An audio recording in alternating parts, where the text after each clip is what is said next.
রহমান নামে কোরআনে একটা সূরা আছে না নাই? জানেন না আপনারা? তিনি তার নামে কোরআনে একটা সূরা দিয়েছেন, সেখানে তিনি বলছেন আর রহমানু আল্লামাল কুরআনা খালাকাল ইনসানা আল্লামাহুল বায়ান।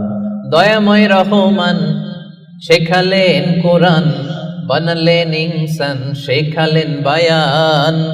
দয়াময় রহমান শেখালেন কোরআন, বানালেন ইনসান, শেখালেন বায়ান। দয়াময় রহমান শেখালেন কোরআন, বানালেন ইনসান, শেখালেন বায়ান। সুবহানাল্লাহ পড়ে। তিনি রহমান, আল্লামাল কোরআন, তিনি কোরআন শিখিয়েছেন। খালাকাল ইনসান, তিনি মানুষ বানিয়েছেন। আল্লামাহুল বায়ান, তিনি বায়ান শিখিয়েছেন। তার নাম রহমান। তার নাম কি? এজন্য আল্লাহ বললেন তোমরা হলে ইবাদুর রহমান, সেই